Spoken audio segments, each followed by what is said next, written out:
Let's see what Cameron Suzanne has to say, child. Because there's a lot of stuff I've been finding to react to. And, well, the diaspora wars right now, it's getting crazy. Come along. Oh, come along with me. Smoke some weed and talk some shit. I don't really like to smoke though. I hate some of these hoes. I sure do. Come along with me. Talk some shit and smoke some weed. I don't really like to smoke though. Anyway, that's my intro, bitch. It's getting crazy, and I've been like, oh my gosh, this is getting it's getting really unfortunate, right? Honestly, it's really, I've been enjoying it because I'm gonna react to multiple videos, but I don't know. Let me just get into it because this whole Tyla situation, ever since people feel like, okay, ever since the BET Awards, or better yet, ever since that moment, the color situation that happened with Tyla, people have been feeling some type of way about her. People have been feeling like, oh my gosh, she thinks she's all that, circus, right? And it's just been a downward spiral since then. Now, Tyla is still successful, right? America isn't the only country that exists. So, you would think that people wouldn't really feel bad because it's like, well, she can get success elsewhere. She performs literally in other countries. She started in Africa. So to me, it doesn't seem like a complete detriment to the existence of Tyla. Like, I don't think that she's going to lose her relevancy. I just think in America it's going to be, it's going to be a little bit different. But let's get to it.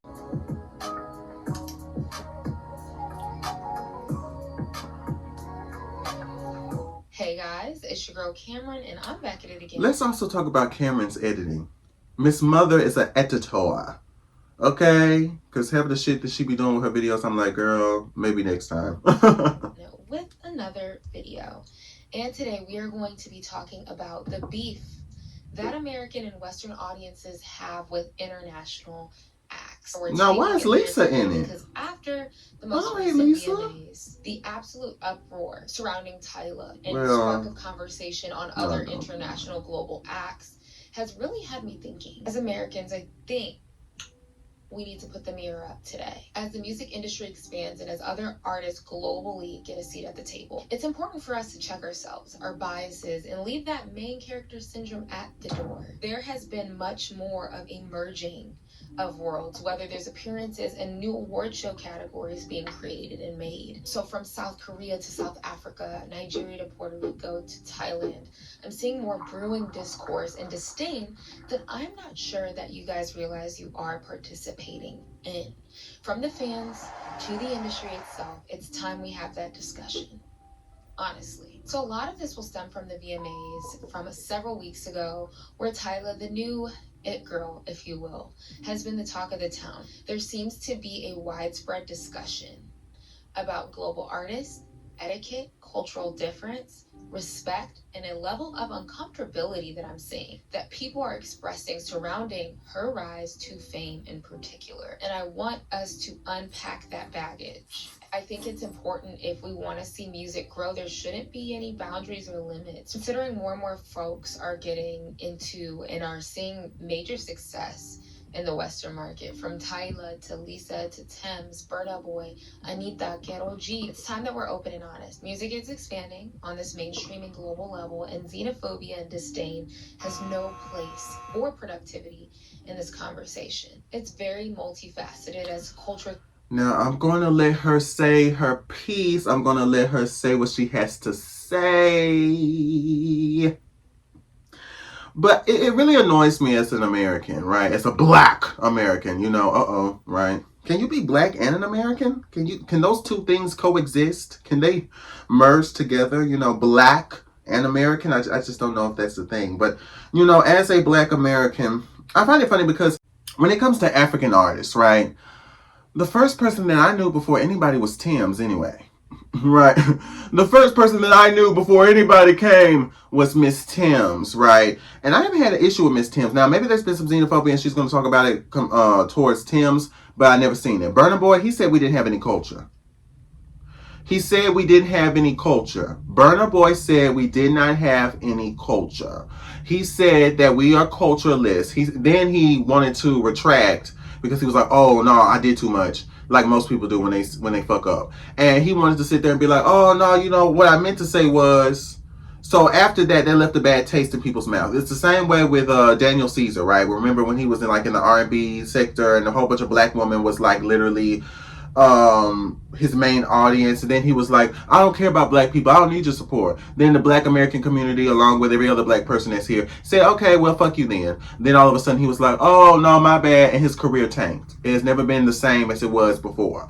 And so that is something that needs to be talked about when we're talking about xenophobia. On top of that, the Tyla situation. We already know the colored, right? The color situation. Because when it comes to Tim's, there is no denying her blackness. Now, she could deny it because a lot of Africans, even when they are black, have denied their blackness. You know, the whole thing about, okay, well, that's not my identity. I have culture, this whole thing, right? The logistics of culture and lineage and heritage and all this other bullshit, right?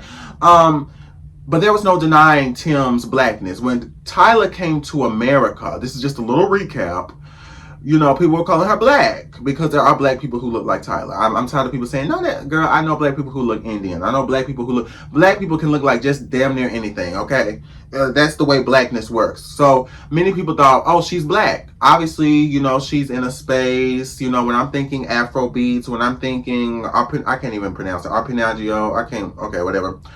When I'm thinking about that, I'm seeing people surrounded by other people with black faces. Now, yes, Nigerian, Kenyan, Somalian, Ethiopian. Yes, we got different tribes, but the way I generalize it is these people are all black. They're all black people. They all have black skin. And so when Tyla came over to the market in America, people were like, you're a black woman, right? People were like, okay, you're a black woman. She said, no, I'm not a black woman. Well, she didn't say anything. Her fans from South Africa was like, I'm tired of you black Americans. You keep calling her a black woman. You guys are getting offended. She's colored.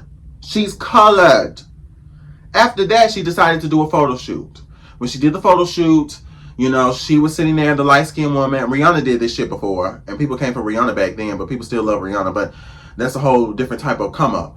When she decided to have that photo shoot and she was sitting there with light skin and you had all the dark skin models sitting there like, oh, aiding her. Yeah, nobody was living for that. And then on top of that, when our introduction to Tyla was that whole colored debacle, debating upon the legitimacy of your blackness or if you're black at all.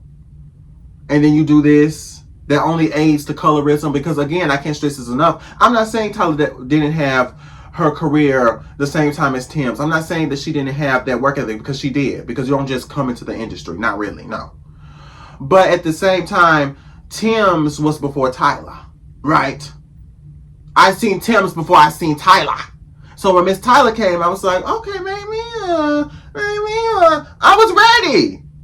But then that left a bad taste in them black Americans' mouth. That left a bad taste. I'm not black like that. And then when you insult black Americans by sitting there saying, well, you guys don't even really have culture. You guys need to get over it because all you guys are doing is making everything about race and, you know, we're different from y'all. Not everything's about America. Well, baby, go back home.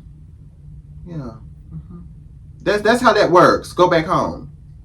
That's how that works. Because when we go to a whole other country, we go to Africa, there is no accommodation. And being able to understand the market in America. Because people do not think that we have a culture. They don't think we have standards. They don't think we have certain things. Just like any other country, any other continent in the world, they do not think we have this ability to have certain standards. And certain things that we want. And certain things we like to see. Apparently everybody in America, if you just do this one thing, no. From fans to the celebrity, to the industry, from the media. So I want to talk about this whole phenomenon today. Like, comment down below, guys. Hit that subscribe button. Definitely tap in if you have not yet. And without further ado, we're going to get right into the video. So today we are going to frame this conversation with the Tyla situation. Tyla is in turmoil with American audiences, question mark. So the VMAs aired September 11th, 2024, and at the VMAs this year, Tyla won Best Afrobeats Award, which was an issue in itself for people, so we will also discuss that, don't you worry. But there was a bit of a conundrum let's just put it that way, a bit of a conundrum on the internet when she accepted her award. Change of plan, folks. That video is copywritten, audio and visual. She started her speech and the award was too heavy, as explained.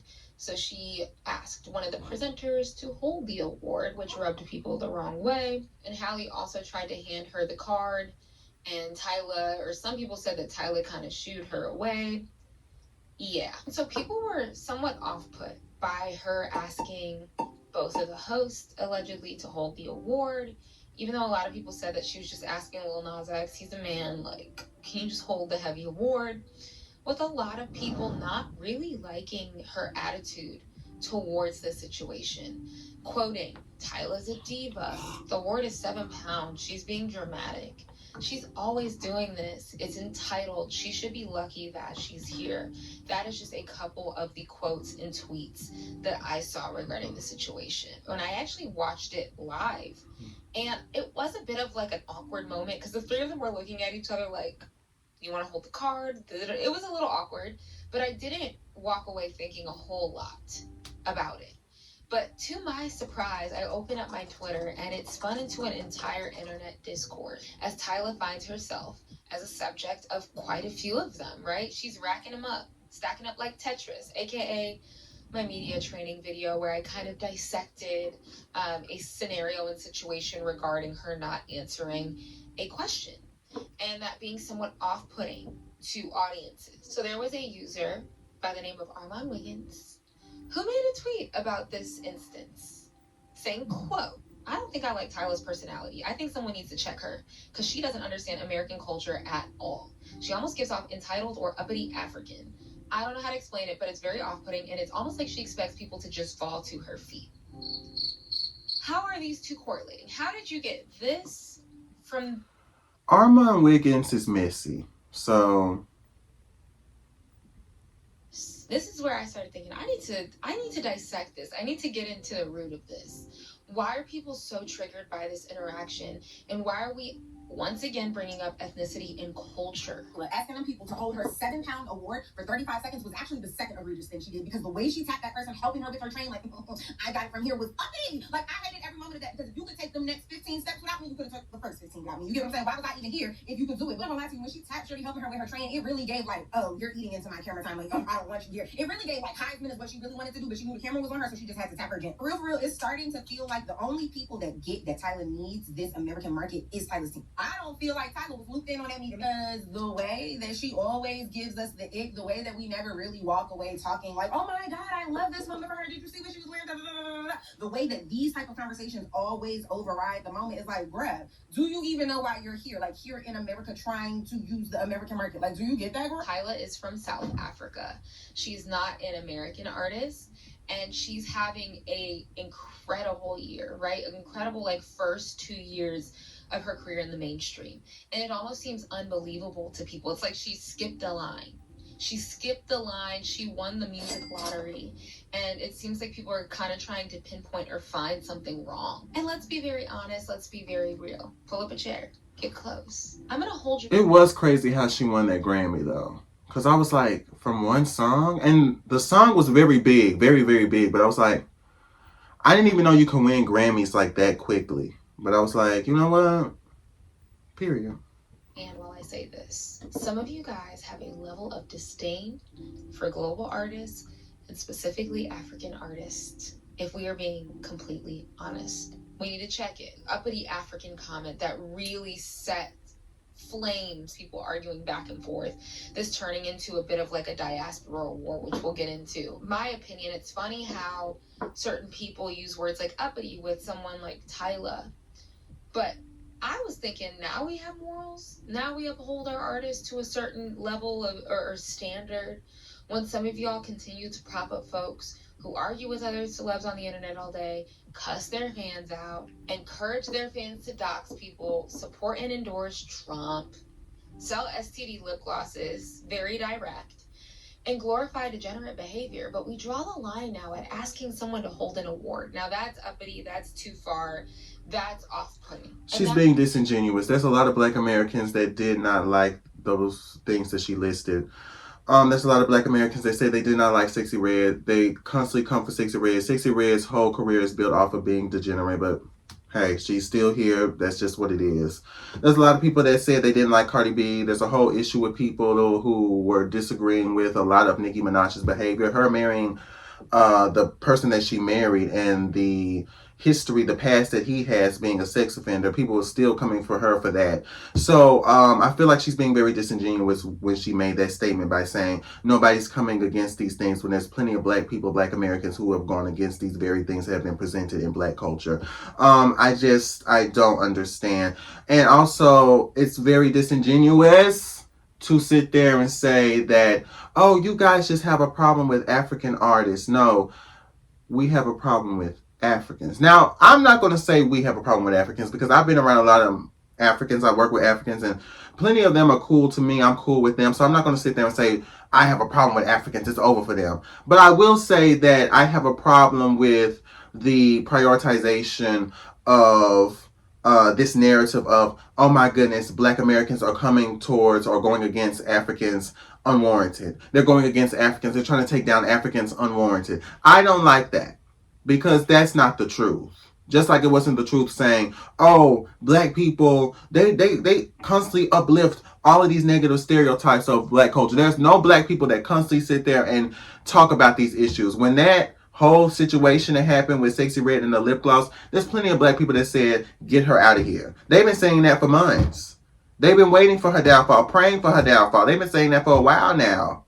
So I don't understand why we're sitting here making it seem like, oh, those same Black people that maybe do support that are also the same people. Like, yeah, maybe a certain demographic, but most of the people that sit there and go against that particular type of look of the Black American entertainment have also said she's doing too much without actually doing enough. So, I don't know.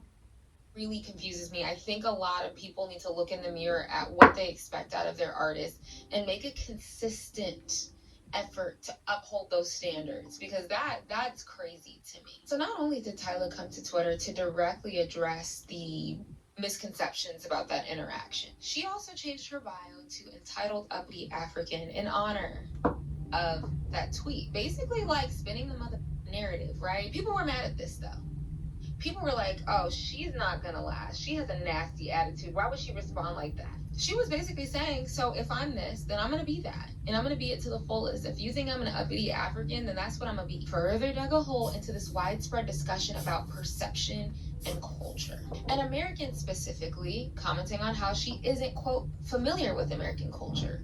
She doesn't, quote, understand our customs, expressing overall frustration. We don't have customs in the industry, point blank, period. Let's chat in the comments, because my questions about the cultures and custom comments is that because America is such a melting pot, what customs specifically are we referring to that are solely American, right?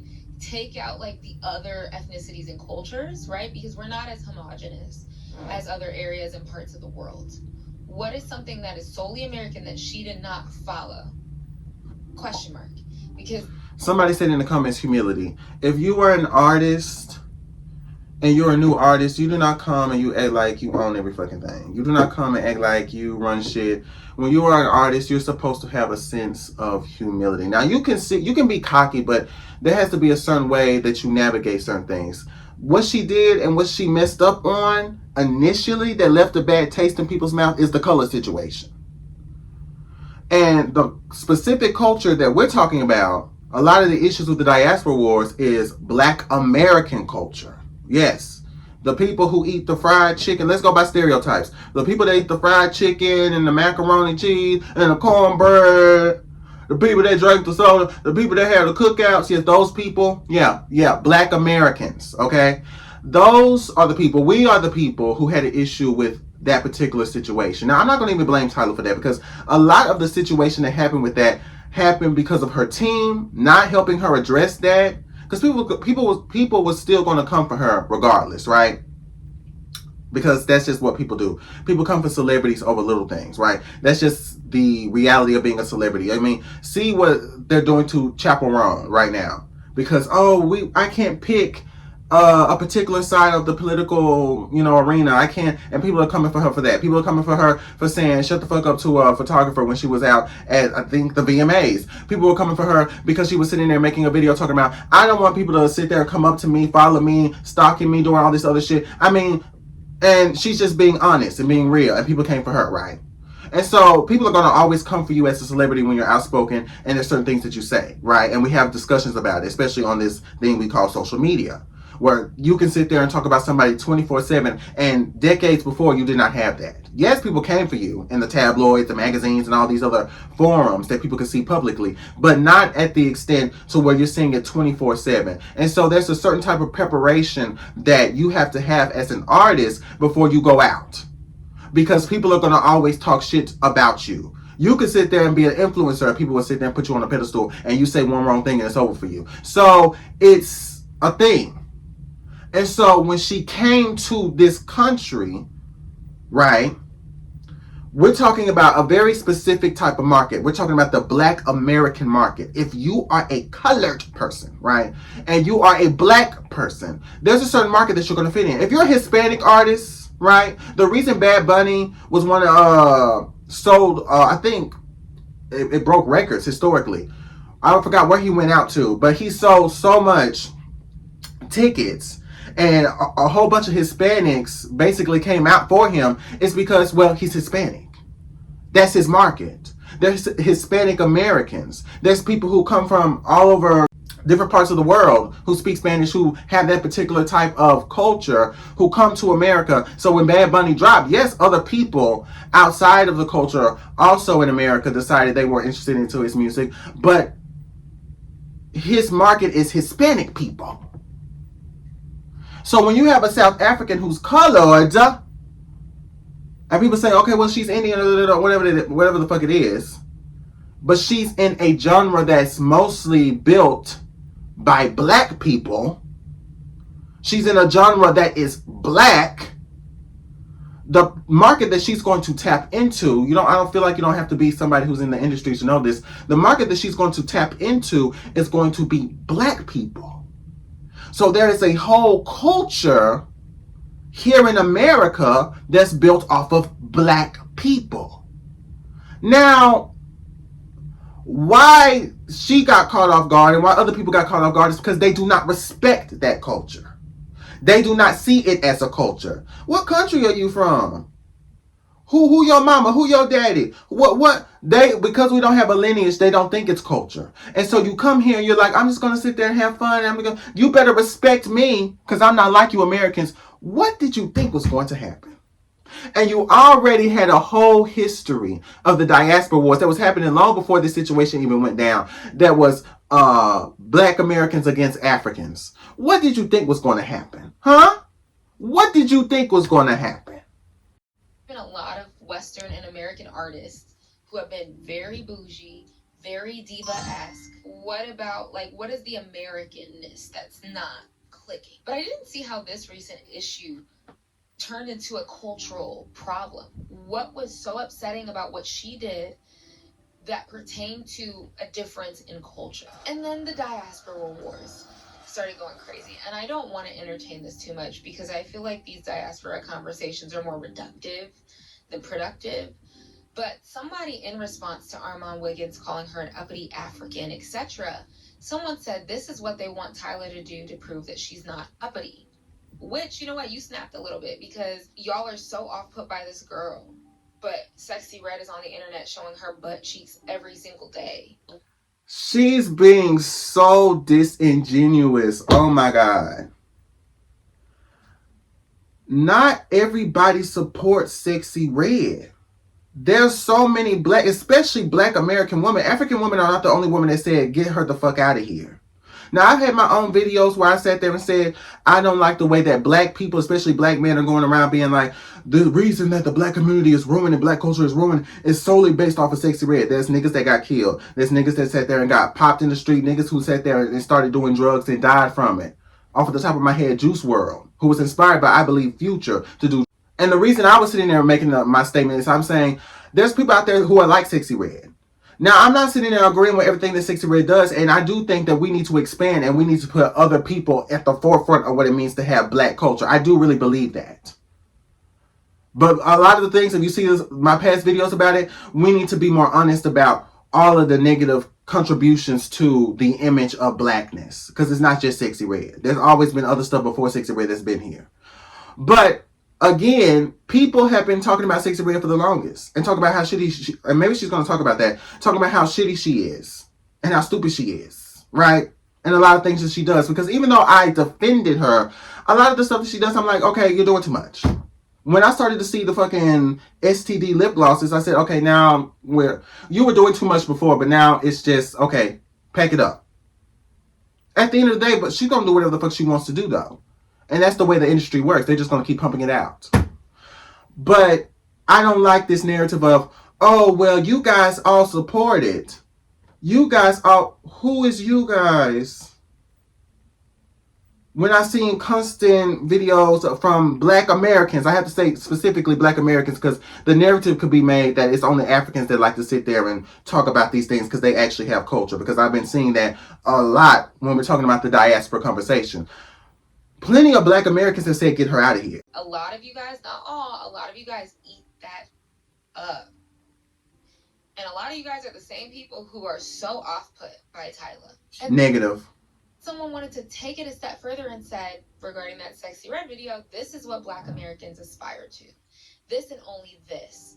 Anything classy or somewhat decent is like they lose their minds. And this is, don't get it twisted. This is where we're going to put a pin in this real quick, because what we're not going to do is generalize Black Americans. We're not going to do that. Because through time, Black American women specifically have set standards and precedents that many artists aspire to. So let's not do that. What I do equally understand, and I'm also confused about, is people's disdain with Tyla's attitude and uppityness and attributing her culture and being African to that. And using that as a dig, as disrespect, as a way to invalidate her, especially when a lot of us do amplify people who are poor representations of anything. And a week later, Tyla went to a Usher concert, and Usher likes to dance on people. He played water, and she politely kind of skirted away, and people were mad about that. And I'm like, oh my goodness, y'all don't want to like this girl. Joe Budden on his podcast went on a rant about her being rude and entitled, there's that entitled word again, for not dancing with Usher. Awesome. And when Usher attempted to do his showmanship dance while her record is playing, come on, we in front of 20,000 people. Let's get in our bag. She dumped him. Mm-hmm. They say there's a reason for it. I don't give a what the reason is. The reason is that she's got a man. I don't give a about your man. Okay, so the reason I'm not out of line. You on this stage. Usher got a girl. Preach your ideals somewhere else. We in front of 20,000 people right now. So you saying something? Joe doing too much. If she got a man and she wants to respect her man, then she has every right to do that, okay? He doing a little too much now. I'm telling you what I'm saying. Your album came out ages ago. There's mad money being spent on putting you where you need to be seen properly. Usher Raymond does not have to bring your little new artist ass on stage. He don't. She was in the crowd. She was in the crowd. I don't give a where she was. Tell that shit to your group chat. Once you hit the stage and you are a performer and your song is on and a legend is trying to highlight you, there is a way to do that do-si-do shit that she did. She did it in a way that looked real nasty, and I thought this before the VMAs. No, again, don't touch me is what it got. There's this Usher shit. There's this when she accepted the award. Girl, is he drunk? You don't know that you're getting up there to accept the award. Because he's a little bit mad now. She put her hand on the person that was walking her to the stage. I hated that. Now let's be very real. Joe Budden is an unserious, weird ass old man. He was so mad that she didn't want to dance. She don't want to dance with Usher. Don't look too much. 40,000 people in the audience. Women don't have to do. To me, it was a smart move, considering Usher concerts have been scandals. We saw the Keke Palmer incident and have brought some people unwanted media attention. So she's very much so within her rights to refuse or to politely decline. I can't help but feel like there is a deeper rooted issue y'all have, and I'm starting to think that some of it might have to be because of who she is, because she's a global artist. And let's break it down. I've seen people expressing a concern of xenophobia and a force of assimilation. Why does she have to please you to a point of her submission? By no means, I am not South African. I cannot speak for a community. I cannot speak for certain cultures. So I would love for people to fill in gaps. I am welcoming this discussion. I have seen people say that because she isn't holding a quote, starving African narrative or image, right, that has been portrayed to Americans or the world, which is false, by the way. People are put off by that. And somebody actually quoted saying, I don't think the world, we're ready for an African pop star. And Tyla being colored with no impoverished background, just a pretty girl from Joburg with all that. They should have put Tim's as the first girl from Africa to be on the top of the charts in America. But, okay. It's arriving when there's a massive gap in the market. Proudly carrying her heritage is a mind. I genuinely do think that some people probably do feel this way. And I think it's important that we check all of these attitudes on all sides, right? Because we miss out on great artists, good music, and uplifting people because we're too busy nitpicking and focusing on stereotypes, cultural stereotypes, global. Again, nobody is like jealous of Tyla because she's African and she's proud to be African. Because Africans do not respect Black American culture or America to begin with, they just want to come here, get their money, and I don't know, they want to be a part of the American dream or whatever the fuck, whatever's going on with Africans at this point in their mindset. At the root of this that she's not acknowledging, because she just said she felt that it would be reductive. Again, that's her choice. But the reductive conversation is very much so at the root of the problem. It's not because people are jealous of her saying, oh my gosh, she's an African beauty and she's proud of her heritage. No, nobody's upset with that. It was the fact that her fans and even her, when she had a chance to on the Breakfast Club, did not want to acknowledge the whole color situation. That's when that added to having people not wanting to fuck with her for that tribalistic shit that they got going on. The reason why you still have people not having certain resources, you still have corrupted politicians taking the resources from people in different countries of fucking Africa. You still got all of these other different shits going on. That shit, don't bring it over here. Don't try to, oh, are you this, are you that, or that. I don't got time for it.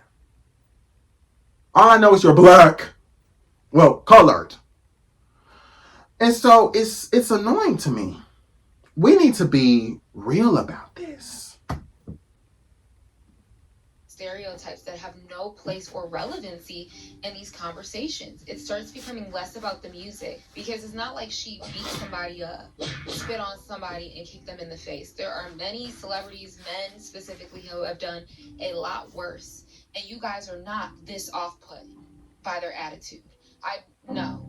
Actually, a lot of you guys will defend these people to your dying breath. I'm not saying this is everyone's reason for not liking her, and I'm not saying you have to like her. If anything, it's better to be somewhat indifferent because you don't know these people. But there is a possibility that some of you guys are holding on to some preconceived notions that you're projecting. And I want you to sit with that real quick. Let's sit with it. Because the more that we have these global artists and international acts, there's going to be more of a merging of cultures, of perception that's going to need to be worked through in order for everybody to thrive in this market. I think some of you guys don't want to admit it because some of you guys keep saying, I don't like her, I just can't put my finger on it.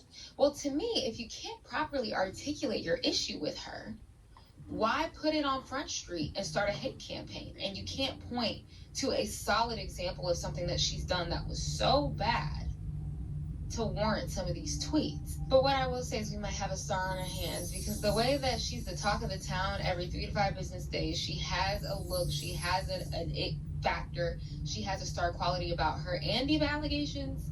Your Honor, she may just be here to stay. So let's talk about the idea of cracking the Western market because that has been a goal for a lot of musicians since the development of the music industry. If we're being honest, historically, artists have strived to break into the American market, right?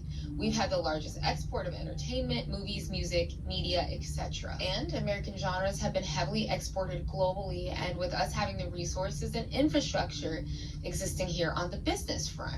And the US economy is also dominated by consumerism and consumer spending. According to the IFPI, which is the International Federation of the Phonographic Industry, the US ranks first in digital music revenue, performance rights, and synchronization. But there's been a global rise. Social media creating a link with one another globally. Audiences now can directly connect with global talent at a click of a button. And mind you, roots have been growing in K-pop, Latin music, Afrobeats for decades, but it's finally actualizing in a very substantial way. And if we want to look at global music revenue growth statistics, we're getting into the numbers game today. I'm glad she's talking about that, because I could have swore I was like, yeah, there's always been other artists that have come from other parts of the world that have been successful in America. So, and other cultures too, but yeah. Okay. For 2023, Sub-Saharan Africa had a 24.7% music revenue increase. Latin America, 19.4% increase. Asia, 14.9% increase. MENA, Middle East, and North Africa, a 14.4% increase. Australia, a 10.8%. Europe, 8.9%. US and Canada, 7.4%. for the year of 2023. So US and Canada was actually at the bottom for growth. However, we do have a larger market to account for. And the total global growth in music included a 10.2% increase in 2023. So we see it keep climbing up the ladder. And we look at the top 10 global recording artists in 2023, the proof is in the pudding. Number 1, Taylor Swift. Number 2, 17. Number 3, Stray Kids. 4, Drake. 5, The Weeknd. 6, Morgan Wallen. We have people like New Jeans, Bad Bunny, and Lana Del Rey on that list. This is from the IFPI. So this is industry-led research. And according to the IFPI and the top 20 IFPI global album chart, number 1 was 17, with their album being FML, Stray Kids with 5-star. Just to put it to perspective, Taylor Swift was at number 4 with Midnights. NCT Dream at number 6 with their ISTJ album. SZA at number 7 with SOS. Stray Kids at number 9 with Rockstar. Travis Scott number 10 with Utopia. So if you guys are clearly seeing, for American audiences, for Western audiences, we're hearing some very popular names like Taylor Swift, Morgan Wallen, SZA, Travis Scott. But we're seeing that, let's say, for example, some of these K-pop groups like 17, Stray Kids, NCT, for example, are running with the big dogs when we talk about global artists. And while some Americans might say, I don't know who the hell those people are, our opinion, us knowing of someone's existence, doesn't make or break an act. There are tons of acts out there. So why should we be nice? No, I'm kidding. If it doesn't make or break an act, then again, like I said earlier in the video, I'm pretty sure she's gonna be fine. I'm pretty sure she's gonna be okay. She's gonna be successful regardless. And so why should we let go of certain particular types of issues that we have with certain artists outside of the American market? Because, that's just it's ignorant, it's mean. Again, we have to be more understanding of why we are here and why we act the way that we act. And that's at the root of the diaspora. And I'm sorry, there's really no other issue, right? Because when K-pop came, I wasn't like, those Asians. I may have not liked it, but I wasn't like, it's over for Asian, like, oh my gosh, they're doing too much. Because there was a certain way they came in. Again, we had our certain debates. They taking stuff from Black American culture, and they taking from this culture, and they taking even from African culture. They like to take stuff and they like to culturally appropriate, and a lot of those Koreans are still, racist. And we've had those conversations, but I still don't see like K-pop groups like dying off necessarily. I still don't see K-pop being like it's over for them, right? So again, the conversations will remain because it's not going to do anything regardless, right? That's what she said. A lot of global support, and just because we don't know who they are, or just because we don't approve of somebody, doesn't mean that they're not worthy of having their spot or worthy of being at that top spot. And these charts are a proof that a lot of these groups And a lot of these global artists and international acts are climbing their way up the ladder. So actually, if we go back to the Tyla scenario, we can see in 2023, Sub-Saharan Africa had the fastest growth of any region in the world, with South Africa also remaining the largest market in the region with a 77% of regional revenues overall. So when we speak of someone like Tyla from South Africa, we can look at how water took the world by storm in 2023 by way of TikTok. The desire for difference also helped catapult her into stardom. Something different, fresh, a bit unique, but still reminiscent of past stars, right? She has a lot of Rihanna comparisons. She has a lot of Aaliyah comparisons. She screamed star. And while also being signed to an American label, Epic, they used a lot of viral marketing with some complaining that also her growth feels artificial. We've heard a lot of the industry plant conversations surrounding her name. And there has been some conversation too, bringing back the idea of culture, Joe Budden is a mess. you know, skin tone, etc. Of fans kind of trying to put the pieces together that why is it her out of all of these artists to come before? And I actually came across a Reddit post where someone felt like an American label like Epic was pushing someone of her look, stature, etc. to follow a formula to create this level of palatability. So someone said, you'll notice that previously to Tyla, the women in Afrobeats who had a breakthrough in the US market and who were actually pushed by African listeners were all dark skin / brown skin. I think it's very intentional on Epic's part to look for a non-black girl, lighter skin, racially ambiguous girl from South Africa to represent Afrobeats on a global scale. Her current sound is not Amapiano, it's more Afrobeats. She sings in an American accent, so she's more palatable to the US market. I don't think that this is a far off basis because we all know, I've talked about this so many times, race, colorism, all of that does go into play about being pushed to some capacity, which anytime any artist is trying to go to the US market, there's always this discussion of crossover appeal, right? There has to be some part. I mean, you could say the same thing with Rihanna, even with Nicki Minaj, even though she's still based like in America because she grew up in like with the Bronx and stuff like that. Even then, you know, she said she has a other culture. She had a markability for not being too dark skinned. This has always been, right? The same way you always had comparisons with Beyonce, Kelly Rowland, Michelle, where it's like, you know, it's intentional for her to be the lead and she be light skinned, right? You know, people will say, oh, she's just naturally better. Yeah, but you know, the light skin helps, right? They're all pretty, right? You know, you have to be pretty to be a celebrity. And I know that's like not, you know, that's not a fun way of saying it. That's not a politically correct way of saying it. Or maybe that's not what we want to say. We want to live in a world where it's like, no, you know, superficiality. But no, that's a part of the job, is being attractive. When you are somebody that's on stage, when you're somebody whose face is being projected on Jumbotron for thousands to see in an arena and other places, right?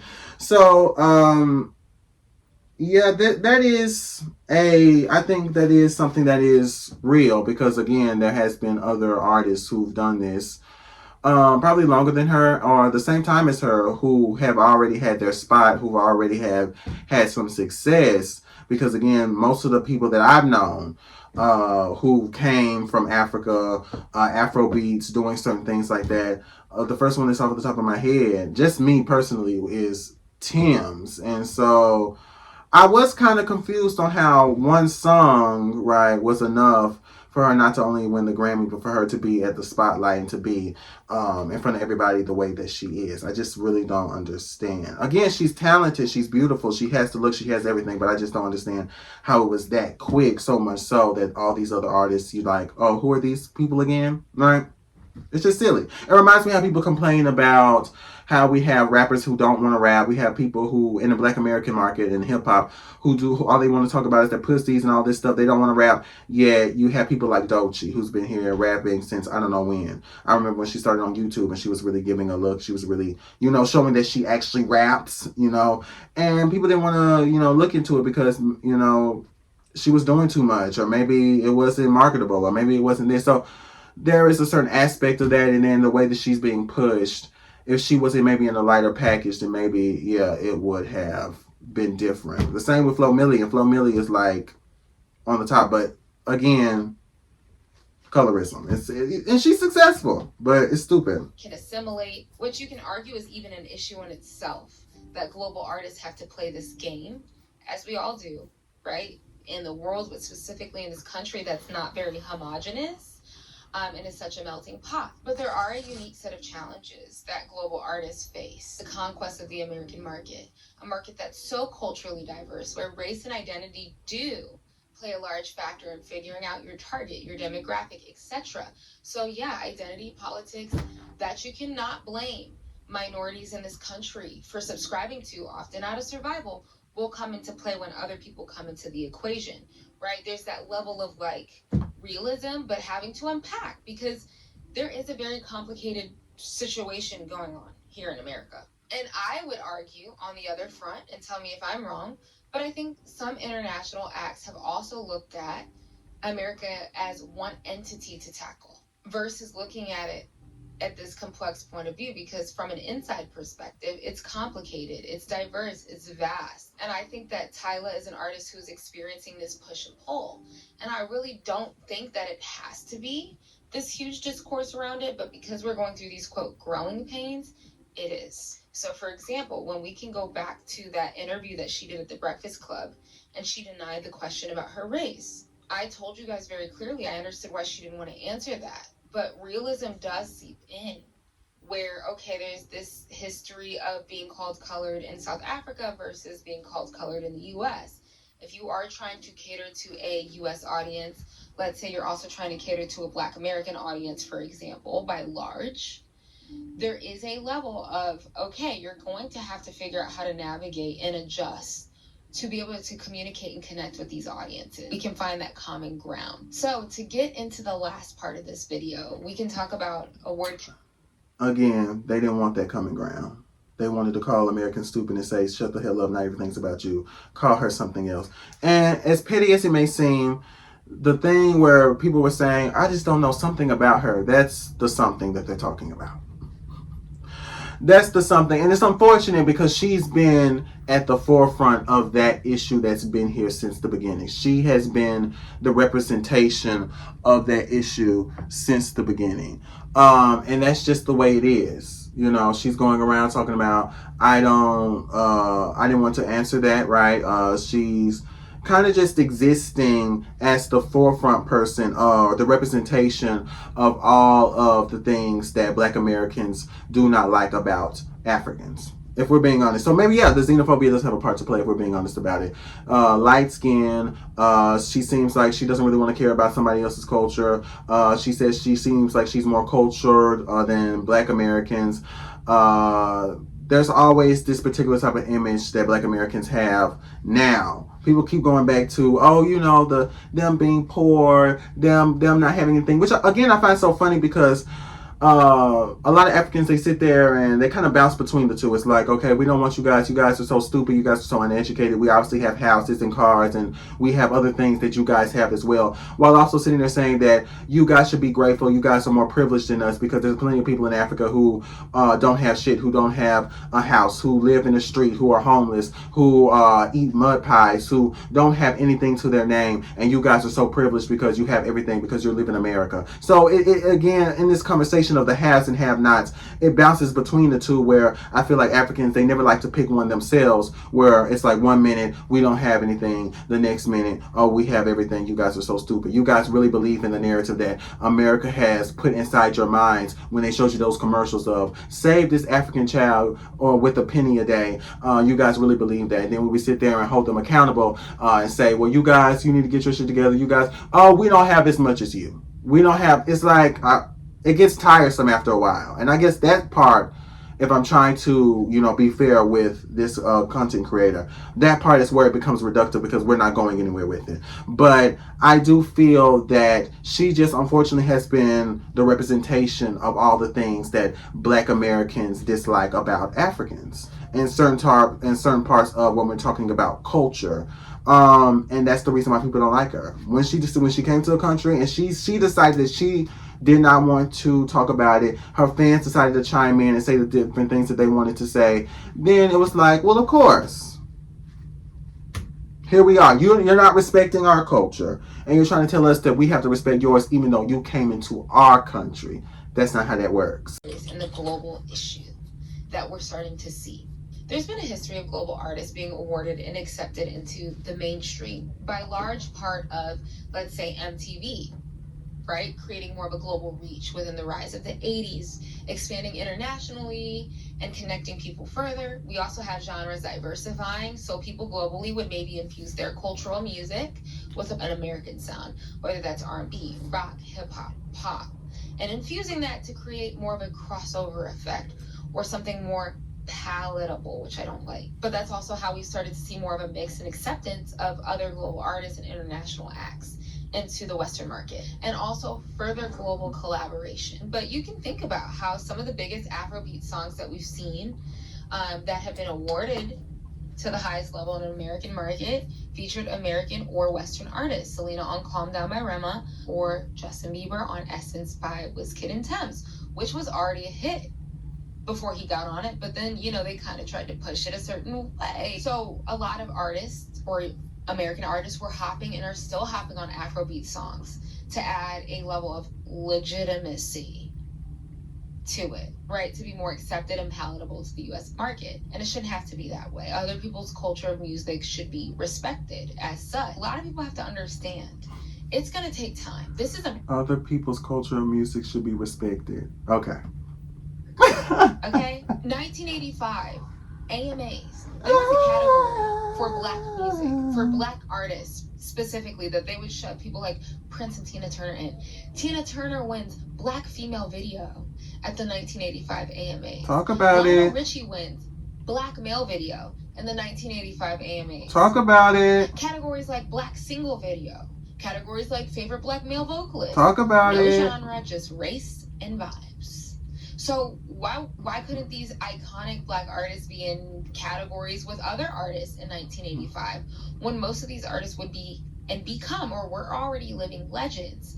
So what I'm saying to you guys is, especially my international folks who have a lot of frustration with the way that American award shows might be handling it, or there's this growing pain because proof was in the pudding. They was just putting Black people in a category and calling it a damn day.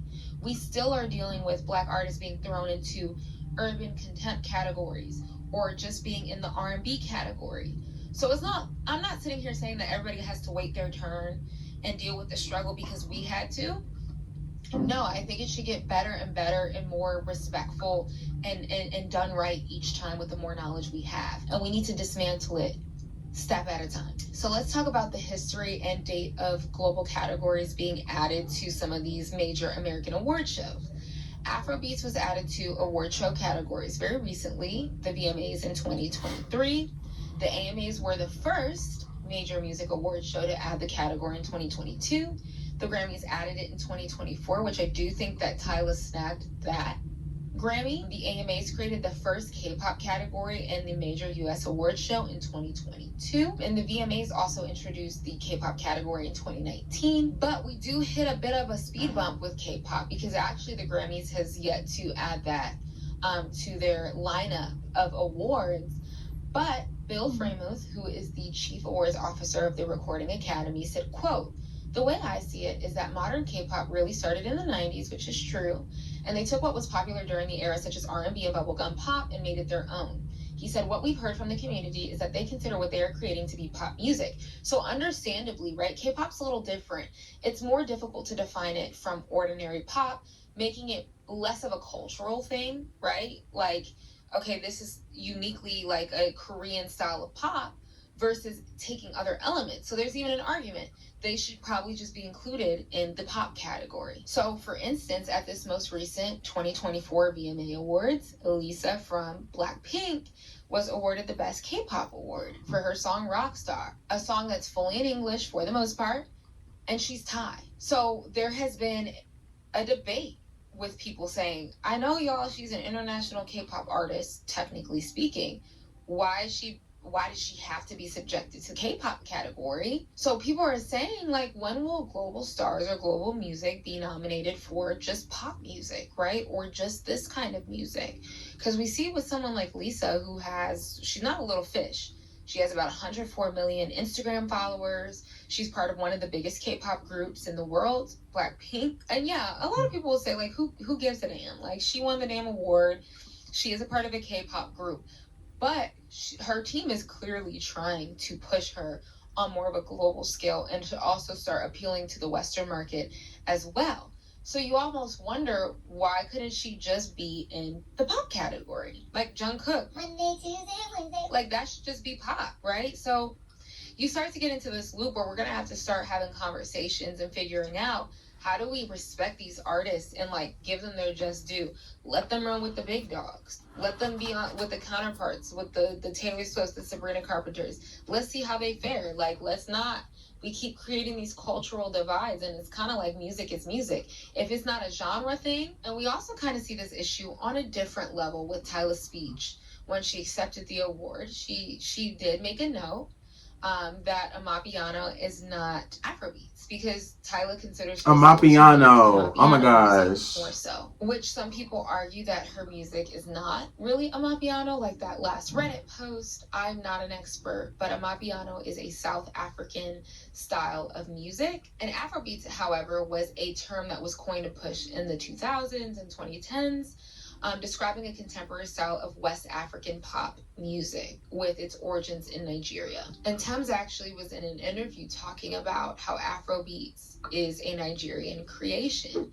So, you know, Tyla did get on stage and try to differentiate that. Because I know there's a tendency to group all African artists under Afrobeats. So this part was also copywritten, but essentially she just explains that there's a tendency for award shows to categorize all African music as Afrobeats, and that she's representing her South African culture and representing Amapiano. Because what do American award shows do?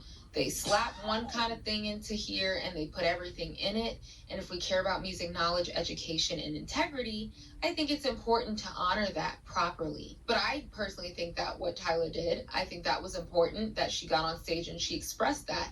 And she explained that all of this is great for cultural or global artists to really, like, put people on, talk to people, explain to people. I don't know. I just feel like, and you know, I'm kind of dozing off, because to me, like she just said, people who grew up in this country have had to deal with not being in certain categories because they are black.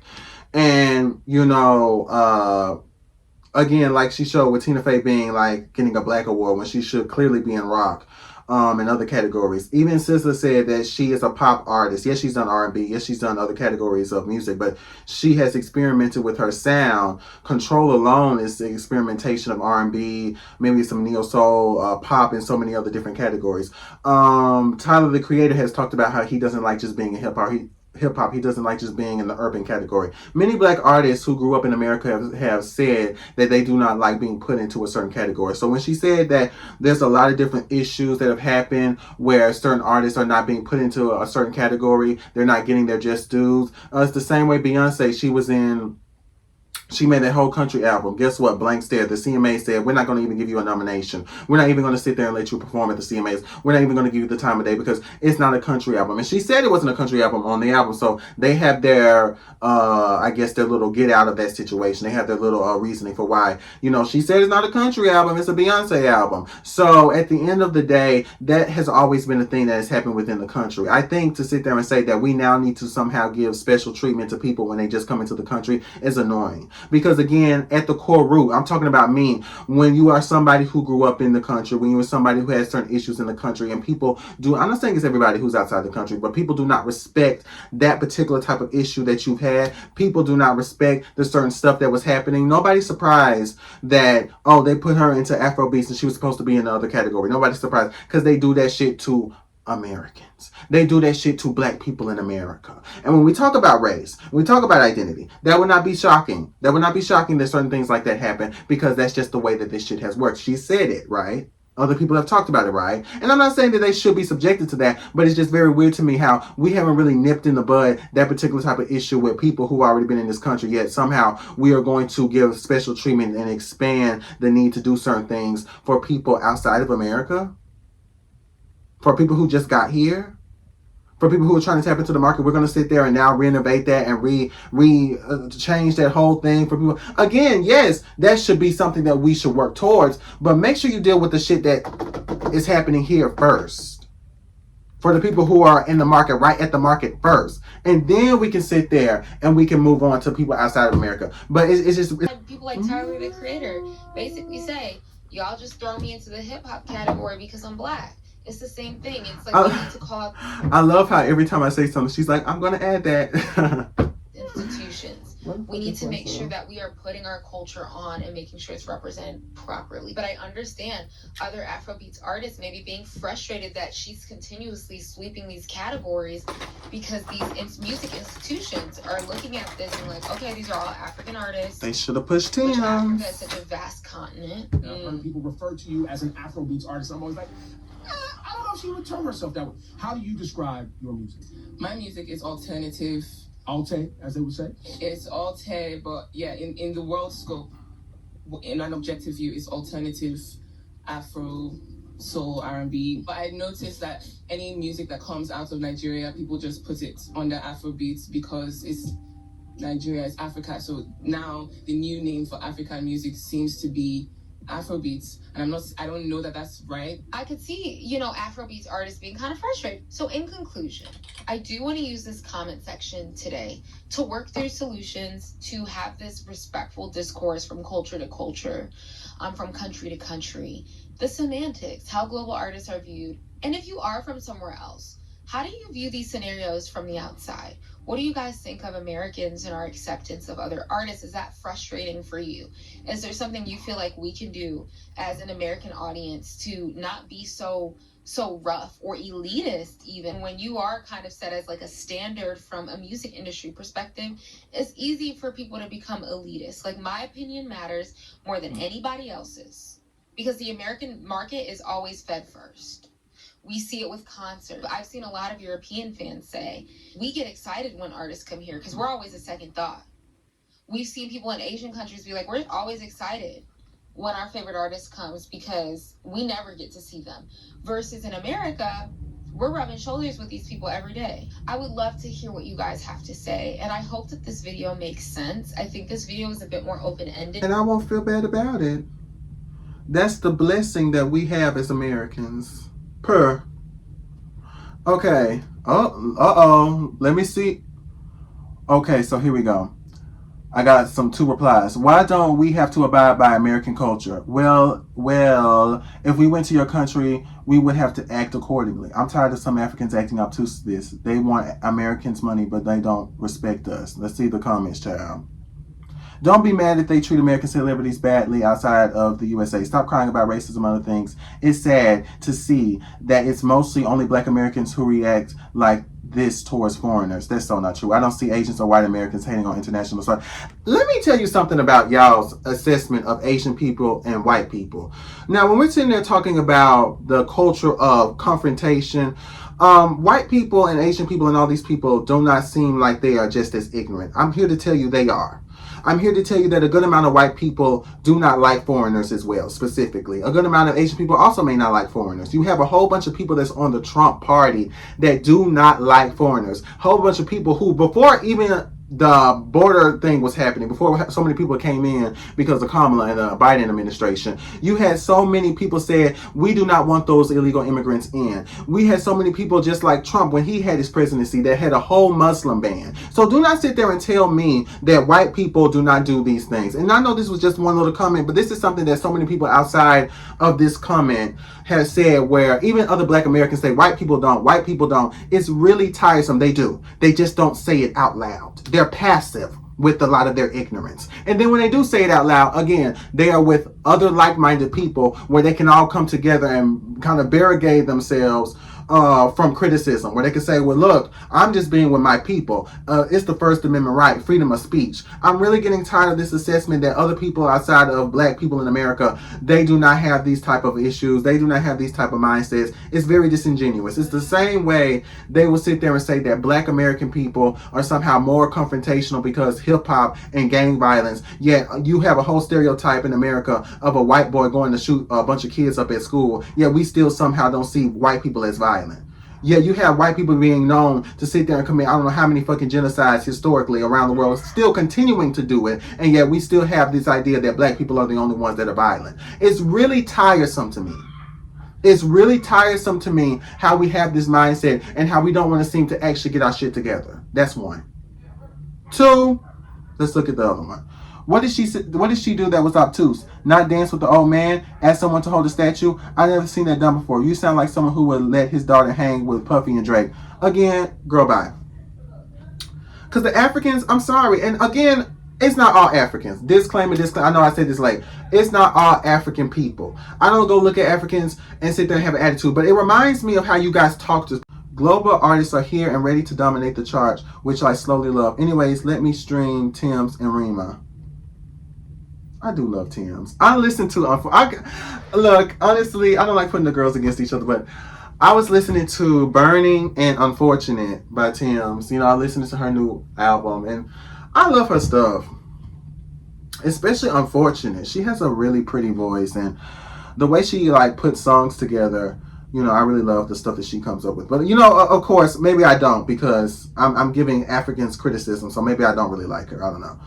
I'm appalled by the baseless criticism of Tyla. As someone from South Africa, I can comfortably say she embodies our cultural values of confidence, resilience, and pride. Labeling her as uppity and entitled is misguided and triggering. Tyla knows who she is and what she wants, and that's precisely what bothers certain people. The more hate she receives, the more she'll rise above. Her humility and down-to-earth nature and qualities we South Africans admire. I'm proud to support her. Well, period, girl. I love that for you.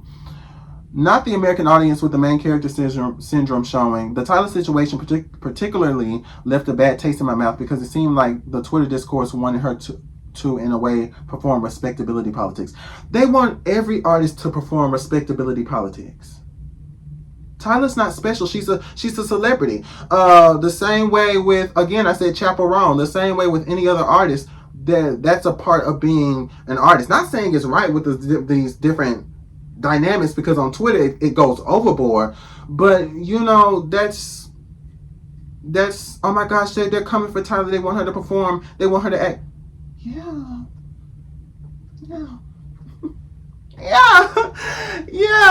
I'm so sorry. You didn't read the fine print. Yeah, people will do that shit. People will do that shit. Not saying it's right, but it's like, don't act like, oh my gosh, she's like, it's a witch hunt. Like, okay, girl, come on. It's one of the effects of media becoming increasingly egalitarian, girl. More voices that were forced kept out in the past are breaking through, and honestly, we need to get on board with the ecosystem having more players. More people breaking to music on a mainstream level is a good thing. Competition is a good thing. I agree. And you know Americans can be competitive.